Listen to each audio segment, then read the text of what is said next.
अब ये आप पे जिम्मेदारी, लोगों ने एहतियात ना की, हमें तो फिर से बंद करना पड़ेगा। यकीनन हमें अपने लॉकडाउन के फैसले पर नजरसानी करनी पड़ेगी। खुदारा इस बीमारी के फैलाव को रोकने का सबब बने, इसको फैलाने का सबब ना बने।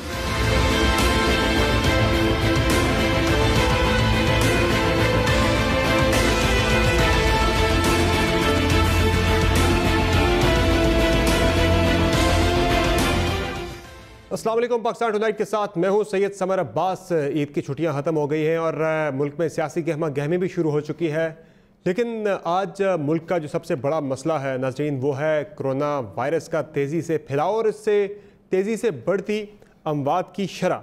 अब आज हमने बड़ी अहम शख्सियात को प्रोग्राम में दावत दी है ताकि हम चाहते हैं कि आवाम की भी रहनुमाई हो सके और फैसला साजों की भी।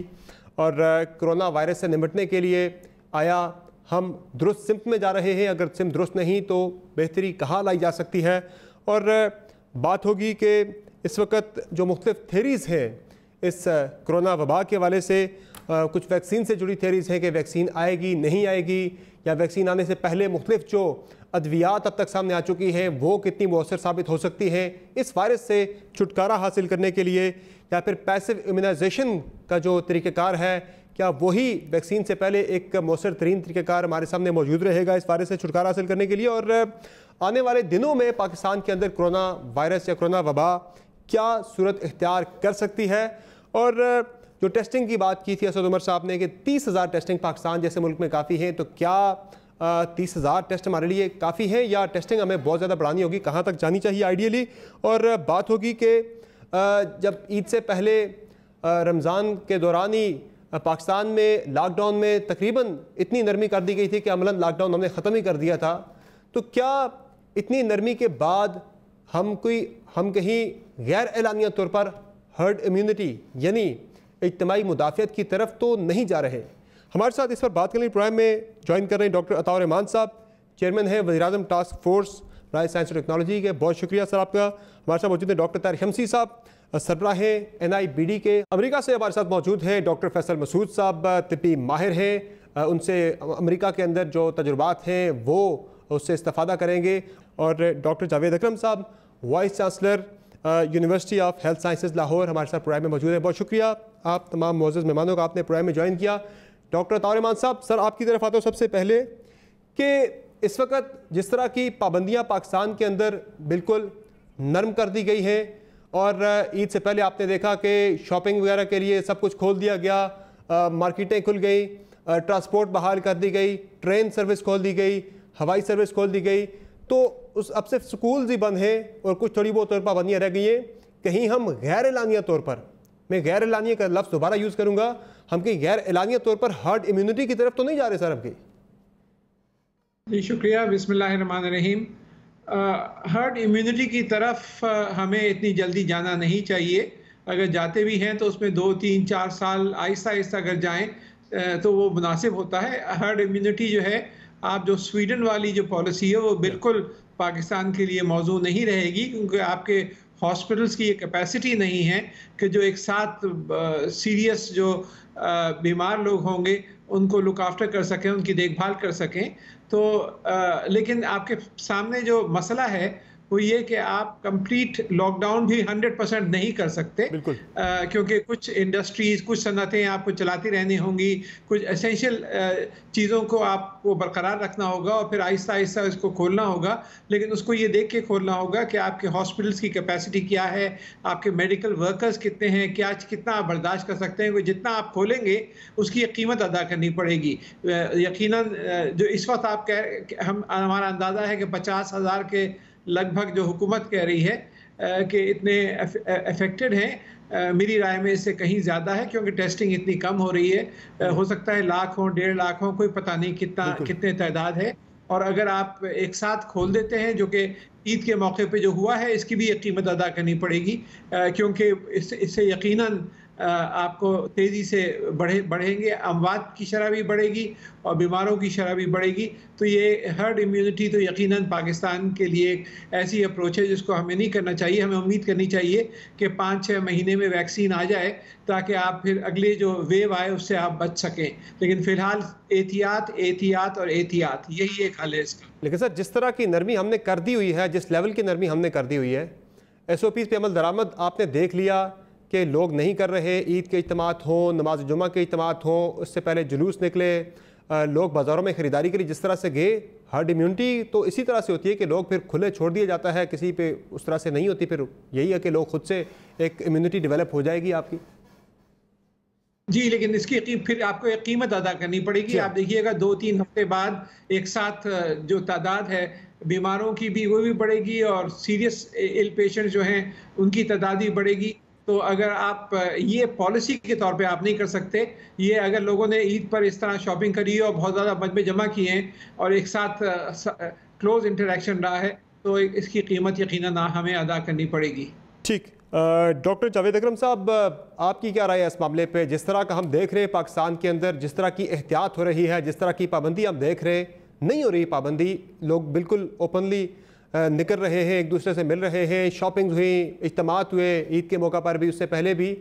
हर्ड इम्यूनिटी यही नहीं लग रही आपको कि गैर एलानिया तौर पर हमने तस्लीम कर लिया, जिस तरह प्राइम मिनिस्टर ने कहा भी था, आपको याद है ईद से पहले, कि अब हमें इस वायरस के साथ जिंदा रहना, इसी के साथ हमने जिंदा रहना सीखना है, हमने मान लिया है कि अब ये तो रहना है, हम चीज़ें बंद नहीं कर सकते, तो क्यों ना फिर इस तरफ चल निकले। देखें, ये गैर इरादी तौर पे ही होती है। कभी भी किसी मुल्क में आज तक ऐसी हर्ड इम्यूनिटी एक्वायर नहीं की गई कि आपने जानबूझ के इन्फेक्ट कराया हो अपनी आबादी को।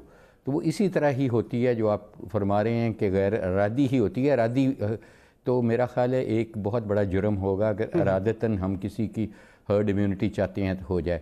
और हर्ड इम्यूनिटी देखें, जब तक आप 68 to 70% पॉपुलेशन इन्फेक्ट नहीं होती तो ये नहीं होएगी। और जब 70% पॉपुलेशन इन्फेक्ट कराएंगे, इतने बड़े मुल्क, ये जो दुनिया का इस वक्त 5वां बड़ा मुल्क है, तो उसकी अगर 2% भी मोर्टेलिटी लगाएं, 1.5% भी लगाएं, जो कि अभी औसतन इससे ज़्यादा ही अनफॉर्चुनेटली चल रही है, तो आप सोच लें कितनी इंसानी कीमती इंसानी ज़िंदगियों का हमें देना पड़ेगा, खमेज़ा भुगतना पड़ेगा हर्ड इम्यूनिटी का।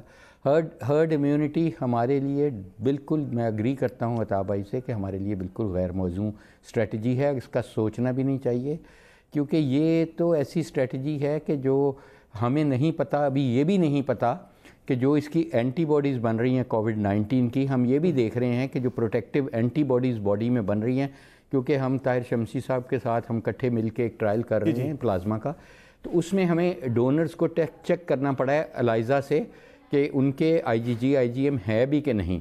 और हम बड़ी इंटरेस्टिंग फाइंडिंग्स आ रही हैं कि हमें क्वालिटी और क्वांटिटी एलाइजा से हम इसकी ऐसे करना शुरू किया। एक और स्टडी हम साथ कर रहे हैं साइड पे कि कितनी, तो हमें यही नहीं पता कि इसकी लाइफ लॉन्ग इम्यूनिटी है। जैसे हमें पता है डेंगू में सीरोटाइप स्पेसिफिक वायरस की लाइफ लॉन्ग इम्यूनिटी है, लेकिन नॉन स्पेसिफिक नहीं है। तो इसमें अभी हमें बिल्कुल नहीं ये पता कि ये कब तक रहेगी। अगर इम्यूनिटी इंसान में ये पैदा कर देती है, क़ुव्वत मदाफ़त पैदा कर देती है, IgG कब तक रहेगी, IgM को कब लूज़ करता है। तो इसलिए इतनी कम एविडेंस के साथ, जबकि हमें पता नहीं है, इतनी बड़ी पॉपुलेशन को एक्यूटली इन्फेक्ट होने देना, ये भी बहुत बुरी बात है। और जैसे आपने कहा कि गवर्नमेंट ने, देखें, पूरा मुल्क देखना है, उसने बीमारी नहीं देखनी, और उसने एक फ़ैसला किया कि उसने ओनरशिप शिफ्ट की पब्लिक पे, और जैसे एक्सपेक्टेड था हमारी पब्लिक से अनफॉर्चुनेटली। और पब्लिक का भी कसूर कम है जब उनको इस तरह डिस्टॉर्टेड विजन मिलेगी इस बीमारी से लड़ने की, कि हर गवर्नमेंट को डिफरेंट विजन देगी, हर leader political party different vision देगी। कराया जाएगा नेशनल असेंबली का सेशन, इसी बात पे कराया जाएगा। उधर दूल्हा भी नहीं आएगा, इनवाइट करने वाला घर वाला भी नहीं आएगा जिसने इनवाइट की है। तो फिर क्या, और उस पूरे सेशन का जहां बहुत अच्छा एक मौका था पब्लिक को पैगाम देने का, यकजहती का, एक ही विजन वन नेशन का, वो नहीं हो सका, बल्कि और ज़्यादा डिस्टॉर्टेड फैक्ट हो गए।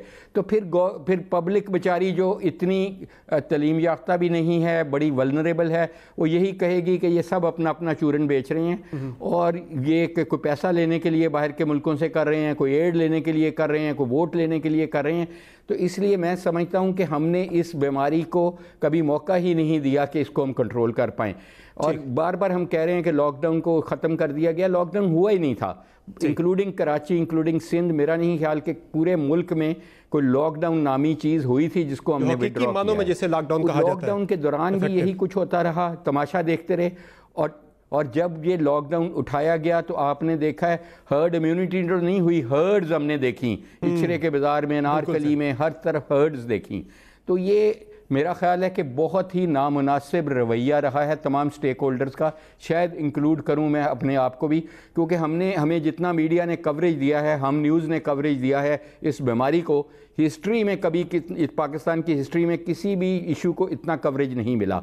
लेकिन उसका नतीजा अनफॉर्चुनेटली 0/0 हुआ है कि हमने बहुत डराया, आपने डराया, लेकिन उसका इफेक्ट नहीं हो सका। उम्मीद रखनी चाहिए, उम्मीद रखनी चाहिए कि अल्लाह की तरफ से जिस तरह से अभी तक पाकिस्तान पे बड़ा करम रहा है, हालात बेहतर रहे हैं, अमवात की शरह के एतबार से, अल्लाह करे आगे भी इसी तरह से ये सिलसिला जारी रहे।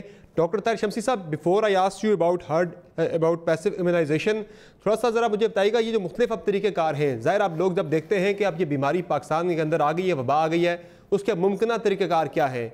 एक जिस पे आप काम कर रहे हैं पैसिव इम्यूनाइजेशन, उसमें भी आपको सक्सेस हासिल हुई है कि दर्जन भर से ज़ायद मरीज़ जो है वो सेहतयाब हुए हैं। और इसके अलावा अगर हम बात कर लें, हर्ड इम्यूनिटी का कॉन्सेप्ट भी है जो कि ख़तरनाक है, लेकिन अमलन पाकिस्तान का जो अप्रोच इस वक्त जिस तरह से सब कुछ ओपन है, लोग घुल मिल गए एक दूसरे के साथ, लगता है कि गैर एलानिया हम उस तरफ जा भी रहे। फिर एक है कि वैक्सीन आएगी, वो तो ज़ाहिर है उसमें साल लगे, 1.5 साल लगे, कोई कंफर्म नहीं है। कुछ अद्वियात भी आ रही है, रेमडेसिविर की बात हो रही है पाकिस्तान के अंदर के बनेगी, फिर चाइना कुछ दवाई की बात कर रहा है कि वो बना रहा है। लेकिन सर जो पैसिव इम्यूनाइजेशन की अगर हम बात कर लें, कितनी ज़्यादा उम्मीद रखनी चाहिए हमें, अगर हम सॉलिडली इस पर अगर हम डिपेंडेंट हो जाएँ कि इसी से हम छुटकारा हासिल कर सकते हैं?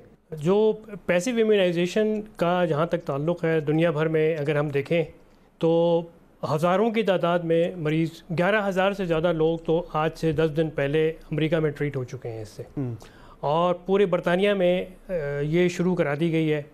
तो पाकिस्तान में हम इसी जिस मखमसे का शिकार हैं, उसमें हम इसको पूरे पाकिस्तान में हमारा जो रेगुलेटरी बॉडीज़ हैं, हमारी हुकूमत है, वो उसकी ओनरशिप नहीं है इसके ऊपर। लेकिन जो हमारे बस में हुआ वो ये है कि इनिशियल जो सेफ्टी रिपोर्ट हमें मिली इसकी, वो ये मिली कि इससे कोई नुकसान नहीं हुआ किसी को। दूसरे नंबर पे 80% से ज़्यादा मरीज़ों को हमने वेंटिलेटर पे जाने से महफूज कर दिया पैसिव इम्यूनाइजेशन के ज़रिए। वेंटिलेटर पे कोविड-19 के पेशेंट अगर चले जाएं तो 80 to 90% डेथ रेट है पूरी दुनिया के बड़े से बड़े काबिल से काबिल डॉक्टरों की निगरानी में आईसीयू में। तो अगर हम अपने मरीज़ों को वेंटिलेटर पे जाने से महफूज करने के काबिल हो गए तो हमारी जो डेथ रेट है हमारे मुल्क का, अभी इस वक्त मोर्टेलिटी 2.14% है कल तक की, तो वो हम उसको शायद काबू करने में कामयाब हो जाएं और ज़्यादा बढ़ने ना दें। तो ये बज़ाहिर इस वक्त एक इफ़ेक्टिव ट्रीटमेंट है। मैं ये नहीं कह रहा कि ये सिर्फ वाहिद यही इलाज हो सकता है, लेकिन ये जितनी इससे तवक्को थी तकरीबन उतनी ही तवक्को के साथ हमें नताइज देखने को मिल रहा है कि लोगों को रेस्क्यू करना शुरू कर दिया है इसने। और अल्हम्दुलिल्लाह पूरे मुल्क में आज की तारीख़ में पेशावर में अप्रूवल मिल गई ड्रैप की, रावलपिंडी में इसकी ट्रायल की अप्रूवल मिल गई है, लाहौर में UHS में प्रोफेसर जावेद अकरम तो मेरे प्रिंसिपल इन्वेस्टिगेटर, को प्रिंसिपल इन्वेस्टिगेटर हैं मेरे साथ, कराची में, सिंध में, सखर, जामशोरो, ये सारे की सारी जगहों पे ये काम शुरू हो चुका है अल्हम्दुलिल्लाह, और बहुत अच्छा इसका नतीजा आ रहा है। अब जो बात करने की है वो ये कि जितनी तादाद में मरीज़ हैं जो ईद के दौरान हमने देखे, इतनी तादाद है कि हम उन लोगों से अपील ही कर सकते हैं कि जो लोग ठीक होकर जा चुके हैं कि प्लीज़ अपना प्लाज्मा डोनेट कीजिए, बिल्कुल, ताकि आपके दिए हुए प्लाज्मा से उन मरीज़ों की जानें बचाई जा सकें जिनकी हालत अभी ख़तरे में जा चुकी है। प्लाज्मा इंसान से ही, इंसान के जिस्म से निकाला जाता है, किसी जानवर से नहीं निकाला जाता। तो ये मेरी आपके प्रोग्राम के तवस्सुत से ईद की छुट्टियों से फ़ारिग होने के बाद ये मैं अपील करता हूँ सबसे कि आप जिस शहर में भी हैं वहाँ पर प्लाज्मा कलेक्ट करने का तकरीबन इंतज़ाम हो चुका है। अपने करीबी सेंटर में जाके प्लाज्मा डोनेट कीजिए। इंशाअल्लाह ताला आपकी एक प्लाज्मा डोनेट करने के बाद कम से कम 2 अफराद की जानें बचाई जा सकेंगी उस प्लाज्मा से। तो डॉक्टर साहब, अगर हम इसको बढ़ाएं पाकिस्तान के अंदर, जिस तरह से केसेस तो बढ़ रहे हैं, एवरेज हम कहाँ तक लेके जा सकते हैं? कितने पेशेंट्स को हम अगर हम इस पे अगर हम अपनी फुल पीक जितनी हमारी है कैपेसिटी, फुल कैपेसिटी पे काम करें, अगर हम पैसिव इम्यूनाइजेशन के हवाले से, तो हम कितने पेशेंट्स को हम रोज़ाना की एतबार से या हफ्ते के एतबार से हम बचा सकते हैं वेंटिलेटर पर जाने से? देखिए, मेरे पास कराची में 3000 लोगों को प्लाज्मा देने का बंदोबस्त है। तो अब मैं एक इनफरादी तौर पे एक छोटे से हॉस्पिटल को रिप्रेजेंट कर रहा हूँ। अब ये इस ट्रायल के अलावा पूरे हेल्थ डिपार्टमेंट जो है, NDMA, national command and control, इन सब को सीरियस डिसीजन लेना पड़ेगा कि इस वक्त जो तादाद बढ़ी है मरीज़ों की, उसको उनकी जानें बचाने के लिए अब ये वक्त आ गया है कि अपने अपने फ़ैसले करके, और ये जो सामान है, इसकी जो प्लाज्मा कलेक्शन की किट्स हैं, इनको मुहैया करें। सेंटर्स हर बड़े शहर में बनाएं और प्लाज्मा को कलेक्ट करें और प्लाज्मा को इशू करें। हमें कम से कम भी 8000 से 10,000 डोनर्स चाहिए हैं पूरे मुल्क के लिए, कम से कम फौरी तौर पे। सही। तो उसका बंदोबस्त हुकूमत के अलावा मेरे बस का नहीं है। नाज़रीन, बड़ी इंटरेस्टिंग मालूमाती डिस्कशन चल रही है। मेरा दिल तो नहीं कर रहा ब्रेक लेने का, लेकिन मजबूरी है, ब्रेक लेनी है। ब्रेक से वापस आएंगे तो कुछ अहम दीगर मालूमाती चीज़ें आपके सामने रखेंगे। हमारे साथ मेडिकल एक्सपर्ट्स मौजूद हैं, बड़े नामवर एक्सपर्ट्स पास मौजूद हैं, इनकी राय लेंगे छोटी सी ब्रेक के बाद हमारे साथ हैं।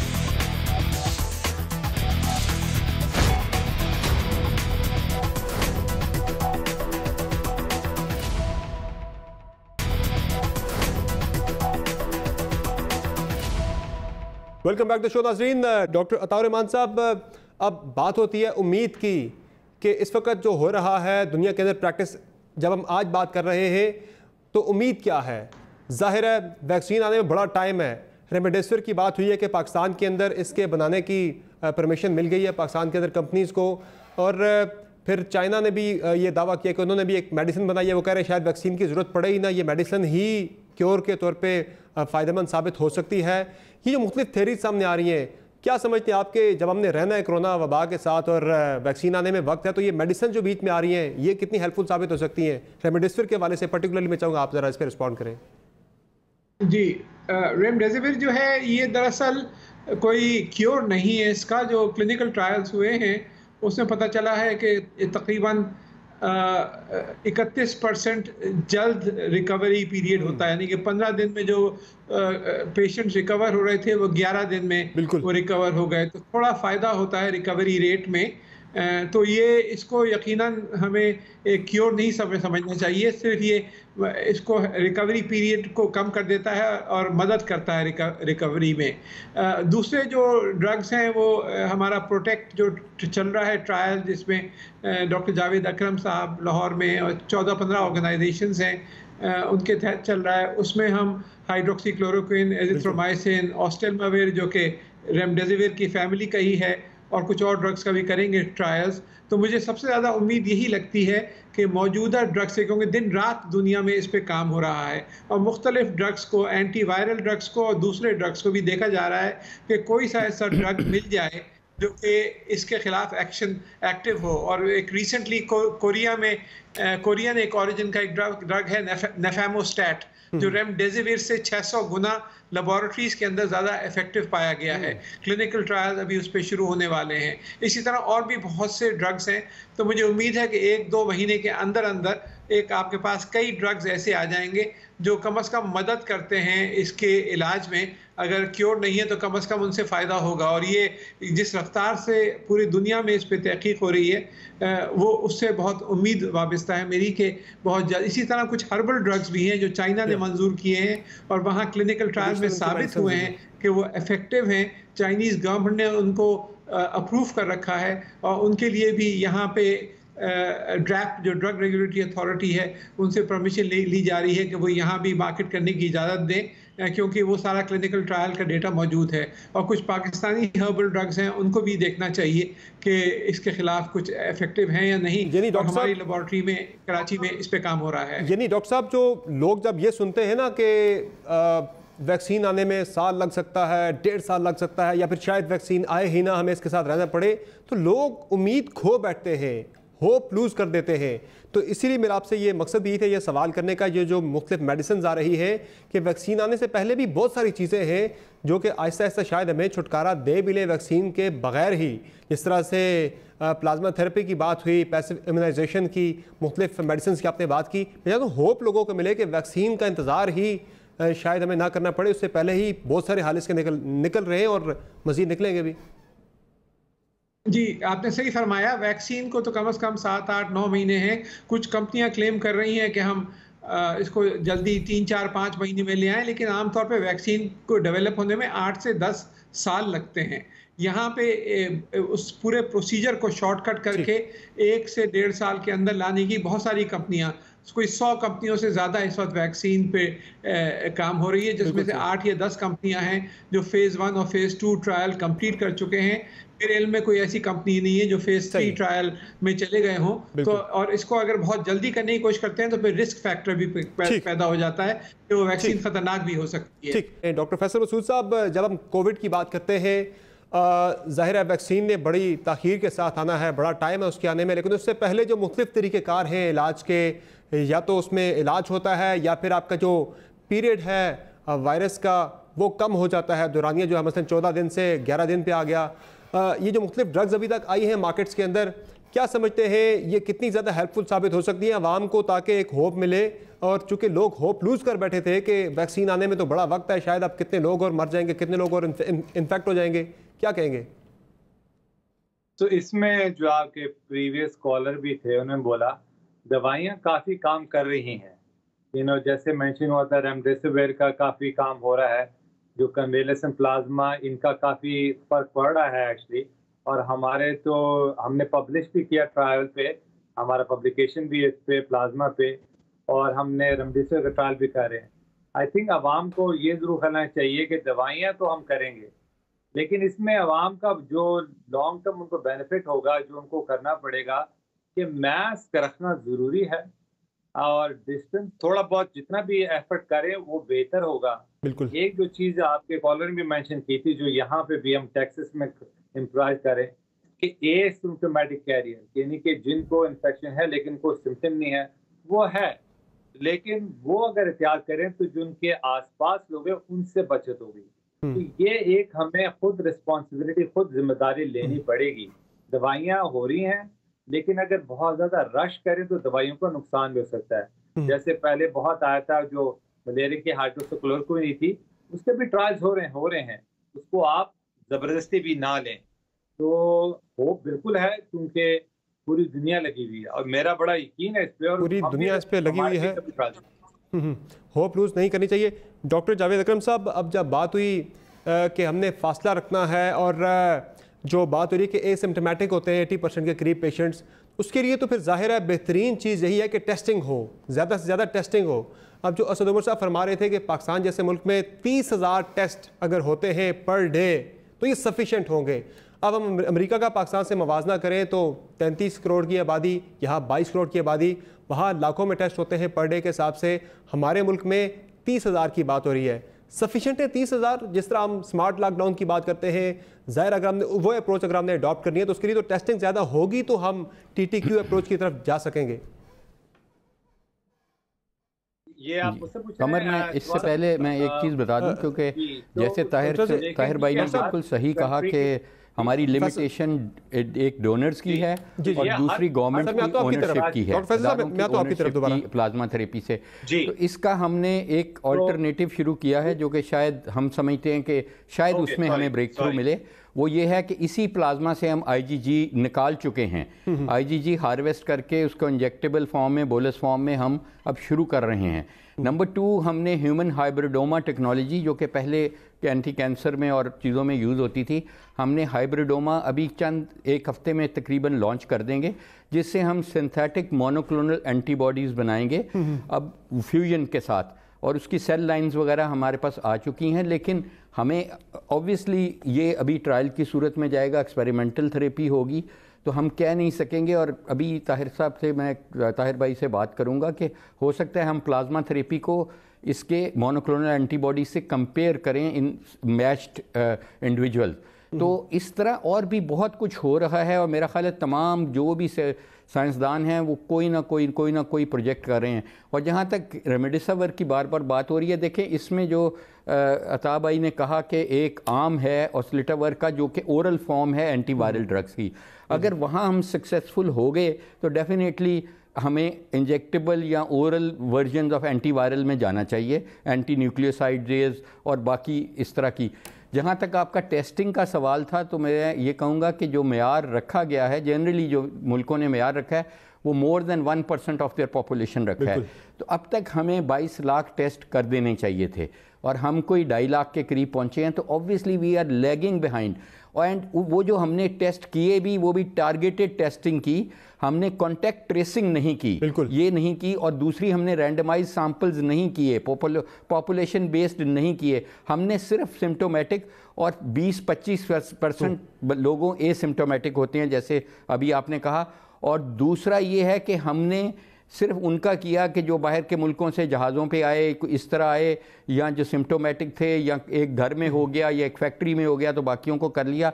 और एक इसकी टेस्टिंग फॉर्म है जो जिसका मैंने जिक्र भी किया कि ELISA based IgG IgM assays और ड्राई केमिस्ट्री से IgG IgM, उसको भी प्रमोट करना चाहिए क्योंकि वो ऑल्दो हमारी केस डेफिनेशन में वो नहीं आती, it's not a diagnostic test but it is definitely a prognostic test and it can give you lot of insights for planning for this disease. तो वो उसको तो बिल्कुल ही स्पॉन्सरशिप नहीं मिली गवर्नमेंट की, बल्कि वो अभी तक मेरे हिसाब से वो बैन है फेडरल गवर्नमेंट से और NDMA से, और वो बैन उठा लेना चाहिए।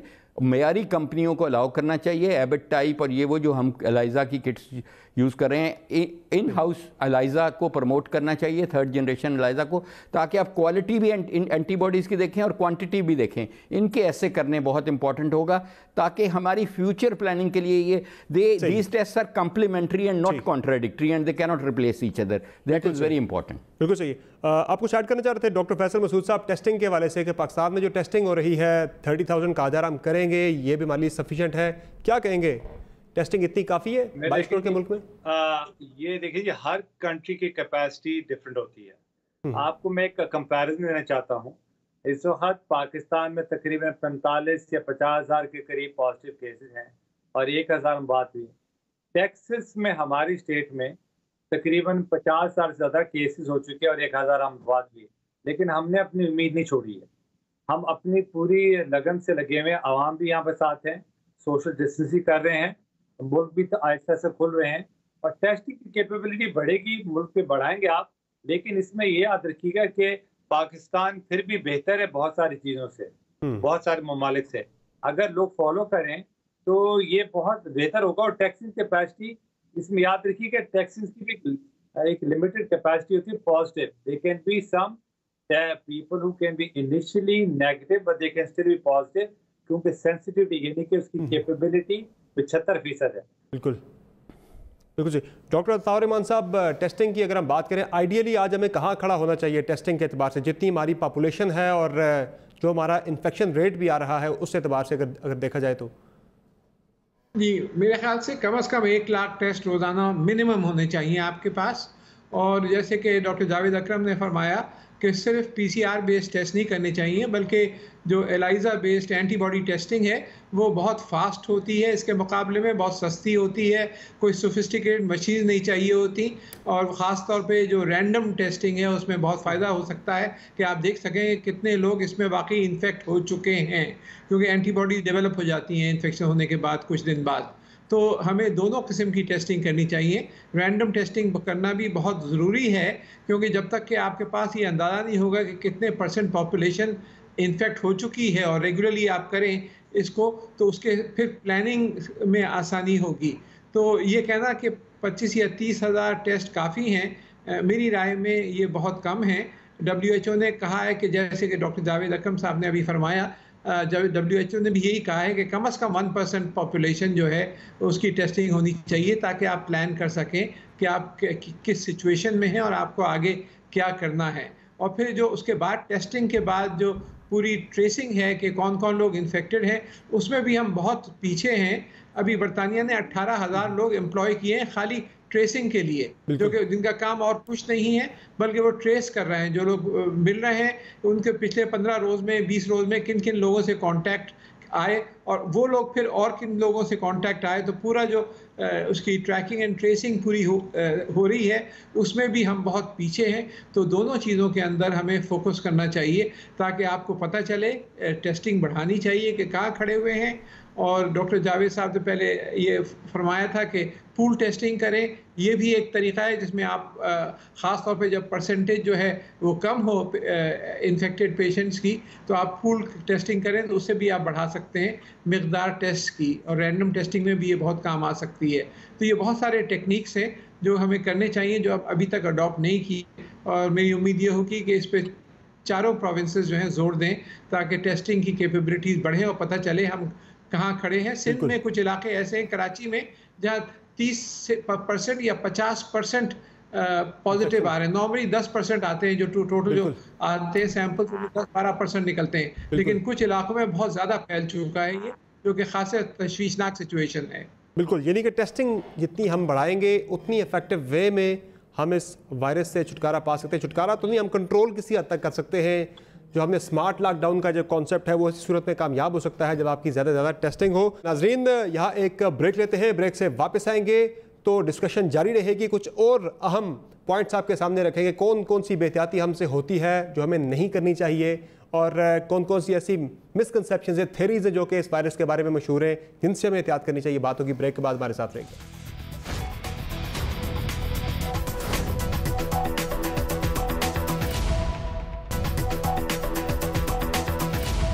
Welcome back to show. नाज़रीन, कुछ बात हो जाए जो मुख्तलिफ मिसकंसेप्शंस हैं, या फिर जो हम एक बिल्कुल चल पड़ते हैं भेड़ चाल कि ये चीज़ दुरुस्त है तो सारे उसी लोग ट्रैक पे चढ़ जाते हैं। जिस तरह से अब डिसइंफेक्शन गेट लगा दिए गए, सैनिटाइज़र गेट भी जिन्हें कहा जाता है, हर जगह पे लगा दिए जाते हैं। और मास्क किस तरह का होना चाहिए, किस तरह का नहीं होना चाहिए, एहतियाती तदाबीर किस तरह की इख्तियार करनी चाहिए। डॉक्टर जावेद अकरम साहब, क्या कहेंगे, ये जो गेट्स लगाए गए हैं, हर कोई लगा रहा है आज, ये कितने मौसर साबित होते हैं डिसइंफेक्ट करने के लिए? देखें, ये इस पे कोई स्टडी तो नहीं हुई है सच, हमने कुछ कोशिश भी की लेकिन वो रिज़ल्ट हमें कुछ खातरखानी मिल सका। इट ऑल्सो डिपेंड्स, गेट तो एक चीज़ है कि उसकी जेट की जो नेबुलाइज हो रहा है, उसकी सस्पेंडेड पार्टिकल्स किस किस्म के निकल रहे हैं, उसके जेट की क्वालिटी बहुत इंपॉर्टेंट है। दूसरा, आप लिक्विड क्या यूज़ कर रहे हैं, अल्कोहल बेस्ड कर रहे हैं, क्लोरीन बेस्ड कर रहे हैं, और लिक्विड भी फिर ऐसा होना चाहिए जो जर्म्स को कम ख़त्म करे, इंसान की आंखें या स्किन या एलर्जी वगैरह या उसके कपड़ों को भी डैमेज ना करे, और इन्फ्लेमेबल भी नहीं होना चाहिए क्योंकि करीबी। तो इसमें बहुत सारे सेफ्टी इश्यूज़ हैं। मेरा नहीं ख्याल, ये बहुत मुल्कों में यूज़ हो रहा है, कोई सिर्फ पाकिस्तान में नहीं, चाइना में मेरा हाल है तमाम बिल्डिंग्स में, काफ़ी बिल्डिंग्स में 90% में हो रहा है, कोरिया में हो रहा है, यूरोप में कई ममालिक में हो रहा है। तो मैं समझता हूँ अगर इसको रेगुलेट किया जाए और इसकी प्रिस्क्राइब्ड जो है लिक्विड वो किया जाए और वो इन चीज़ों को मेयार में रखते हुए किया जाए। और ये अब अनफॉर्चुनेटली इसमें वेरिएशन बहुत है, कई लोगों ने सिर्फ कैनवस का एक हुड सा खड़ा करके उधर बस छिड़काव कर दिया है। तो इसकी स्टैंडर्डाइजेशन बहुत ज़रूरी होगी अगर इसने कुछ ना कुछ इफेक्टिव होना है। और दूसरा ये है कि ये जूते जो हैं, जो जूतों से हमारा जा रहे हैं जर्म्स अंदर, उनको ये एड्रेस नहीं करता अनलेस के नीचे भी कुछ ऐसा हो। तो इस ये मॉडिफिकेशंस हमने कही हैं, लेकिन मैं समझता हूँ कि ऐसी चीज़ों का अगर कोई फ़ायदा है या नहीं है, हर्ज कोई नहीं है, तो there is no harm in trying. मगर मैं फिर वही कहूँगा कि इसमें बहुत सारे वेरिएबल फैक्टर्स हैं कि आपकी किस क्वालिटी का, किस मेयार की वो टनल है, डिसइंफेक्शन टनल, और उसमें आप केमिकल्स कौन से यूज़ करते हैं। और फिर उसकी मैंने अक्सर देखा है बिल्डिंग्स में वो लगे तो होते हैं लेकिन वो चल भी नहीं रहते, मेंटेनेंस भी नहीं है। तो एक फॉल्स सेंस ऑफ सिक्योरिटी देना इसका नहीं होना चाहिए कि सिर्फ ये लग गया है तो हमारी बिल्डिंग सेफ हो गई है। जब तक कि उसको ऑपरेशन सही नहीं होंगे, जैसे पाकिस्तान में हमेशा होता है कि maintenance is the bigger issue, SOPs के बन तो जाते हैं लेकिन उनकी इम्प्लीमेंटेशन नहीं हो पाती। तो ये जिम्मेवारी होनी चाहिए उन बिल्डिंग्स की, मैनेजमेंट की, जहाँ ये लगे हुए हैं कि वो फिर प्रॉपरली SOPs किसी पब्लिक हेल्थ के डिपार्टमेंट से इशू करके उनको इम्प्लीमेंट भी करें। और फिर सेंट्रल कूलिंग ये ना करे कि ये इससे गुजर गए तो मास्क की भी ज़रूरत नहीं, this is add on only.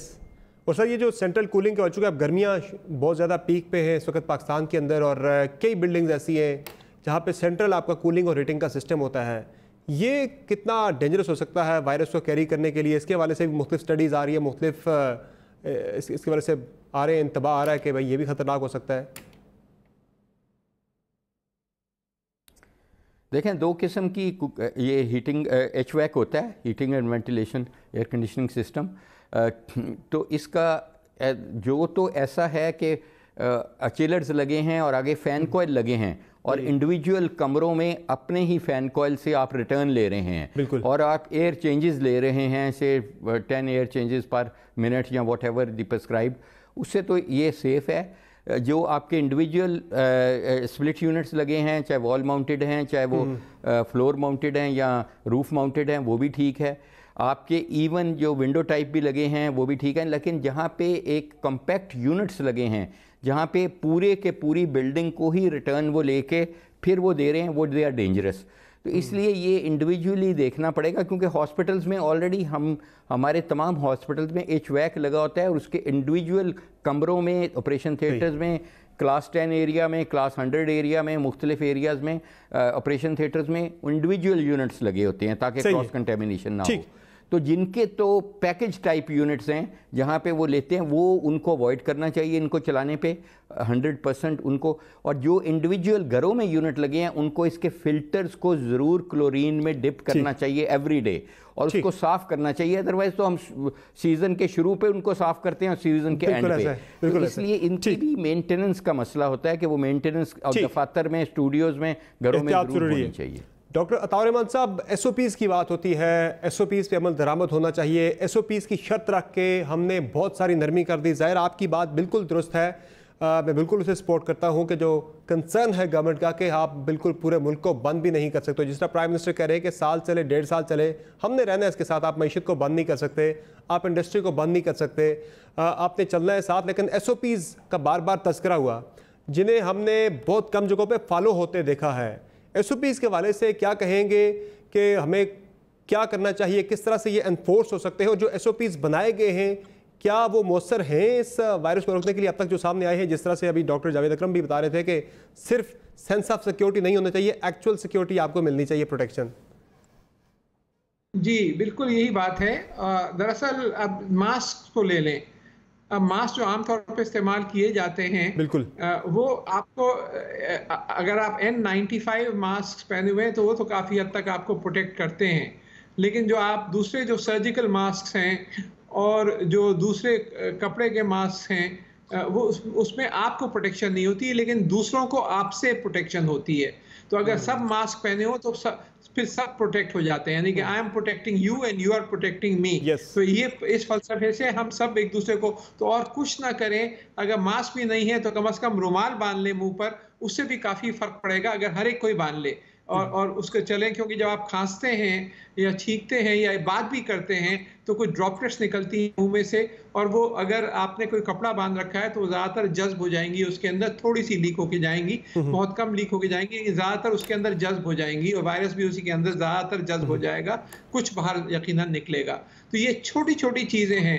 आपके पास नोट आते हैं, आप रोज़ाना नोटों को हैंडल करते हैं, उसके बाद क्या आप मुंह पे हाथ लगा लेते हैं, वो नोट पता नहीं कितने हज़ार लोगों के दरमियान हाथों से गुजरे हैं, वो एक सोर्स ऑफ इन्फेक्शन है।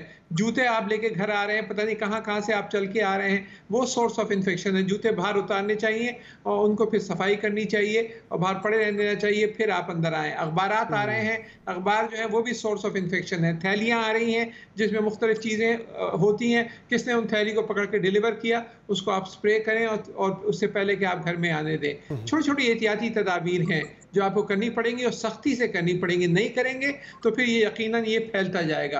आप कंप्लीटली तो प्रोटेक्ट अपने आप को नहीं कर सकते, लेकिन जितना ज़्यादा से ज़्यादा कर सकते हैं हम सबको करना चाहिए। ठीक। डॉक्टर फैसल मसूद साहब, पाकिस्तान को ऐसा क्या नहीं करना चाहिए जो अमेरिका ने शुरू में किया, और किस तरह की एहतियाती तदाबीर वहाँ पे इख्तियार की जा रही है, और क्या एडवाइस करेंगे आप पाकिस्तान के अंदर देखने वालों को? तो जो पाकिस्तान को नहीं करना चाहिए, जो कि यहाँ हमारी हुकूमत ने कहा, शुरू में किया था कि डिनाइल, ये होता है कि जी कि कोई मसला नहीं है। आई थिंक अगर ये इस फिलॉसफी से रहेंगे कि कोई मसला नहीं है तो मसले ख़राब ही होंगे, सॉल्व नहीं होंगे, गायब नहीं होंगे। तो आई थिंक पाकिस्तान को ज़रूर ये करना चाहिए। और अमेरिका में बेसिकली ये है कि उन्होंने अवाम को बहुत ज़्यादा पुश किया है और जो प्राइवेट कंपनीज को भी काफ़ी पुश किया कि ये जो बात हुई ना मास्क पहनने की, मास्क पहनना बहुत ज़रूरी है। और जो प्राइवेट कंपनी और गवर्नमेंट के हैं वो ऐसे इंतजाम कर रहे हैं कि ज़रा लोग घर से काम कर सकें, उनको फाइनेंशियल सपोर्ट प्रोवाइड करी जाए और उनको ऐसी सहूलत प्रोवाइड की जाए कि वो फॉलो कर सकें। लेकिन अगर कोई ब्रेक करता है तो उसको फिर रोकना पड़ेगा। अगर रोकेंगे नहीं तो फिर ये सब कागजी कार्रवाई होगी। ये चीज़ सजेशन होंगे। ठीक, यानी कि स्टेट ऑफ डिनाइल में नहीं जाना चाहिए। ये एक सीरियस मसला है पाकिस्तान के लिए, हम सबको इसे सीरियस लेना है, लेकिन सीरियस लेना सिर्फ ज़ुबानी कलामी नहीं बल्कि अमलन इसे सीरियस लेना है। एहतियाती तदाबीर जो बताई जा रही हैं वो इख्तियार करनी है। मास्क हर कोई ज़रूर पहने और फासला रखें, हाथों को तवातर से सैनिटाइज़ करते रहें, घर पे हैं तो तवातर से हाथों को धोते रहें। इन एहतियाती तदाबीर के साथ ही हम किसी हद तक अपने आप को इस वायरस से बचा सकते हैं, ना सिर्फ अपने आप को बल्कि अपने घर वालों को और अपने अहले मोहल्ला को भी। आज के प्रोग्राम में इतना ही। तमाम मेहमानों का शुक्रिया, आपने प्रोग्राम में ज्वाइन किया। इजाज़त दीजिए, अल्लाह हाफ़िज़।